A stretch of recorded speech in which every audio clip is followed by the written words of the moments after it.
Nous sommes avec Bachir Diawara, membre du comité directeur du Parti démocratique sénégalais. Monsieur Diawara, ce matin, le tribunal de Dakar a relaxé Aïda Diong des poursuites de détournement de deniers publics dans l'affaire des phytosanitaires. Quelle est votre première réaction sur ce point? Oui, d'emblée, nous rendons grâce au Tout-Puissant, nous rendons grâce à Allah parce que il n'y a pas de justice que celle de Dieu. Tout le monde savait, malgré cette grande conspiration, cette grande campagne d'intoxication et de déformation engagée par le régime de Macky Sall et la dynastie Faye Sall, autour de ce que nous appelons aujourd'hui les prisonniers politiques, au finish, il n'en est absolument rien du tout. Tout le monde sait aujourd'hui qu'Aïda Diong n'avait rien fait. Elle était victime tout simplement d'un complot politique du régime de Macky Sall qui voulait l'affaiblir parce que tout simplement elle était considérée comme une pièce motrice dans le dispositif de déploiement du Parti démocratique sénégalais au niveau national et international. Donc là, nous voulons saluer véritablement l'éthique et la morale qui a présidé à la décision du juge. Parce que tous les juges ne sont pas les mêmes. Il y a des juges qui sont profondément attachés à leur déontologie, à leur éthique, à leur morale, qui ne peut pas se permettre, n'est-ce pas, d'être instrumentalisé par qui que ce soit, quelle que soit son influence dans l'appareil d'État. D'accord. Alors, on parle aujourd'hui, certaines personnes, certains observateurs décryptent cette relax comme étant un des points qui va mener au rapprochement entre Macky Sall et le Parti démocratique sénégalais. Qu'en est-il exactement? Vous savez, moi je pense que cette question de rapprochement est un alibi honorable qui est souvent ourdi par les proches de Macky Sall. Mais nous ne sommes pas dans une logique de compromission avec Macky Sall. Nous avons toujours considéré que Aïda Diong, comme tous les autres détenus politiques, ont été arbitrairement arrêtés par le régime de Macky Sall pour des considérations éminemment politiques. Ils doivent être purement et simplement relaxés. Ils n'ont absolument rien fait. Vous savez, même si Macky Sall lui-même s'aventurait à faire des sondages, il allait comprendre qu'il y a aujourd'hui un verdict populaire par rapport à ses propres prisonniers politiques. Tout le monde condamne la méthode de cavalière qui a été utilisée par Macky Sall, n'est-ce pas, et ses acolytes pour faire condamner, en tout cas Aïda Diong et tous les autres. Donc, vraiment loin de penser à une dynamique de compromission, nous sommes dans une dynamique de restauration de la justice et du droit dans ce pays. Nous ne sommes pas dans la compromission. Alors, mais toujours est-il que ma question ne va pas changer. Est-il possible aujourd'hui d'envisager un rapprochement entre l'APR et le Parti démocratique sénégalais? Ce que je sais, c'est qu'aujourd'hui, s'il y a un parti qui est vomi par le peuple sénégalais, c'est l'APR. S'il y a un régime qui a montré ses limites objectives à prendre en charge les préoccupations des populations, c'est Macky Sall et son régime. S'il y a aujourd'hui une logique qui s'inscrit à débouter quelqu'un, c'est cette logique-là qui va dans le sens véritablement de créer une débâcle de Macky Sall en 2017. Il est conscient de cela. Donc Macky Sall est en politique, on peut le considérer comme un baobab qui tombe. Et un baobab qui tombe, vaut mieux s'écarter de ce baobab-là.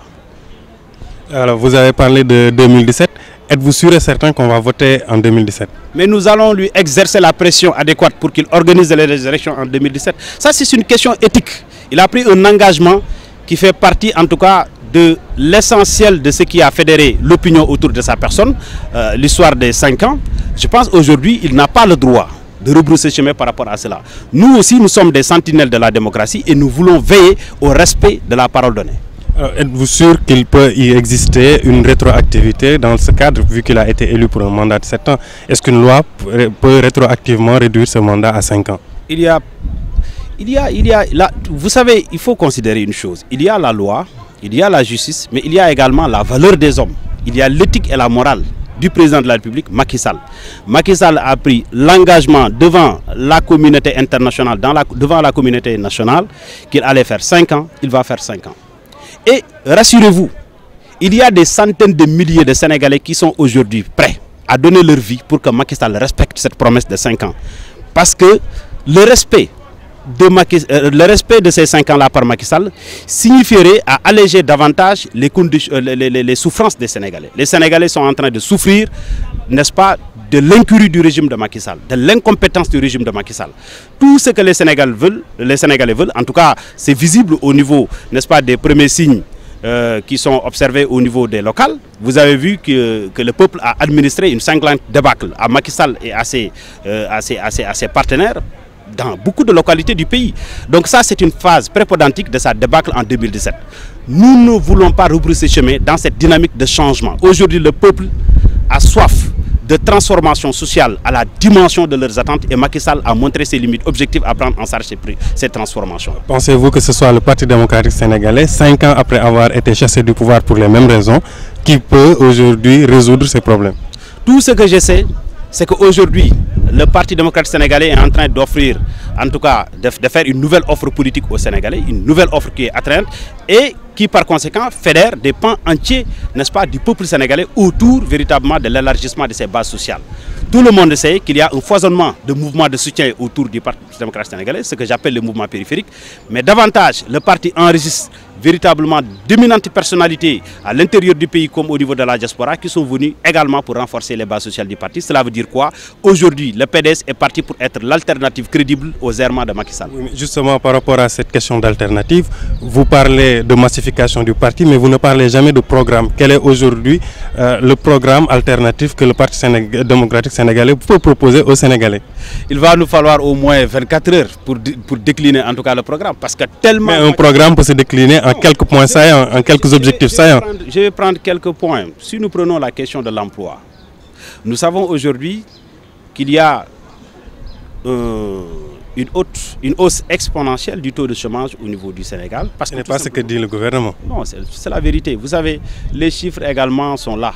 Vous pouvez aller au niveau de l'ANDS, l'Agence nationale de développement et de la statistique, pour comprendre que ce gouvernement-là a failli par rapport à la politique de l'emploi. Vous-même, vous avez constaté ce qui se passe au niveau du monde enseignant. Maintenant, comme politique alternative, nous pensons qu'il faut revenir à l'orthodoxie de la diversification de la coopération internationale qui avait permis à beaucoup d'entreprises de venir au Sénégal, beaucoup d'investisseurs de venir au Sénégal investir pour créer en tout cas les conditions d'un plein emploi.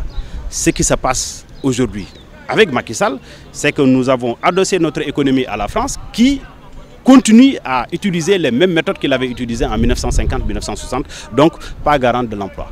Mais donc pour vous, l'investissement et la lutte contre le chômage au Sénégal doit forcément venir de l'étranger, puisque vous parlez des investisseurs étrangers, mais jamais des investisseurs sénégalais. Comment leur faciliter l'accès à l'investissement? Vous-même, vous savez que les possibilités nationales ne suffisent pas pour juguler à la question de l'emploi.